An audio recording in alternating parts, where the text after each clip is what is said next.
Vous savez, les animateurs présentateurs dans le microcosme du showbiz représentent des maillons importants pour la bonne marche du secteur. Et chaque fois qu'une icône de la musique, qu'elle soit du gospel ou de la musique profane, atterrit dans un pays, c'est le système que ça bonifie. Ça bonifie. Et qu'un leader du mouvement gospel international comme Steve Krohn atterrisse au Bénin, je crois que ça ne fait que ajouter une valeur au gospel, au showbiz béninois en général. Donc c'est avec beaucoup de joie que nous avons accueilli cette nouvelle-là, puisque pour qui connaît Steve Krohn, ce n'est pas n'importe qui, c'est vraiment un monsieur avec grand thème, quoi. Très bien. Et vous avez souhaité que des partenaires puissent soutenir quand même l'événement pour que ça soit gratuit, ouvert à tout le monde. Qu'est-ce qui a motivé justement cet appel? Steve Krohn n'est pas qu'un chanteur, n'est pas qu'un artiste, n'est pas qu'un gospel singer. Steve Krohn, c'est un ministre de Dieu à qui Dieu a donné l'onction de guérison et de délivrance. C'est l'un des rares chantres qui, pendant qu'il rend ministère, beaucoup de miracles se produisent. Un monsieur qui est demandé dans les quatre coins du globe, qui a un agenda aussi serré, ne pas venir au Bénin et que le maximum de personnes n'en profitent pas. Vous connaissez la morosité économique que nous traversons par ces moments-là. C'est pour ça qu'avec un groupe de jeunes, on a lancé un mouvement. Je dois aussi aller au concert. C'est parti d'où j'ai partagé le teaser sur mon mur Facebook et des jeunes m'ont attaqué une bosse pour demander que on puisse leur permettre d'aller au concert malgré qu'ils n'aient pas les moyens.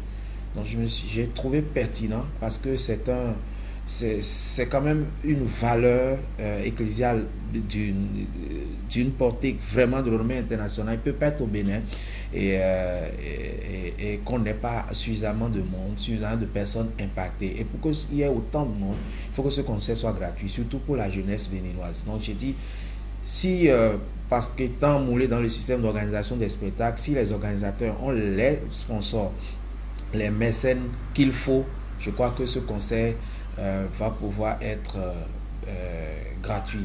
De quoi ils ont besoin? Ils ont besoin d'un espace, ils ont besoin d'une sonorisation, ils ont besoin de lumière, ils ont besoin de sécurité. Que des personnes se lèvent pour prendre en charge les différents paramètres liés à l'organisation et pourquoi pas rendre ce concert gratuit. En fait, moi, c'est mon souhait, ce concert soit ouvert à tout le public béninois et que tout le monde vienne bénéficier de cette grâce-là parce qu'évidemment, Steve Krohn à Cotonou, c'est une grâce.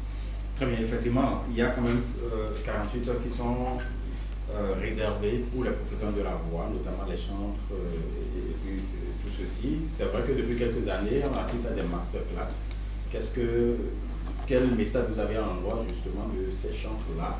Parce qu'il est arrivé qu'on dise qu'on organise des formations et que les gens ne viennent pas. Voilà que Steve Krohn vient au Bénin et qu'il y ait des masterclass qui sont prévues. Vous savez, on ne finit jamais d'apprendre.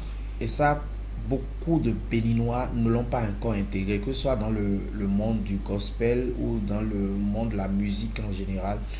Il y a beaucoup d'artistes, d'acteurs de l'art qui pensent être déjà arrivés. Disons, c'est une grosse erreur, c'est un gros piège en fait, j'allais dire.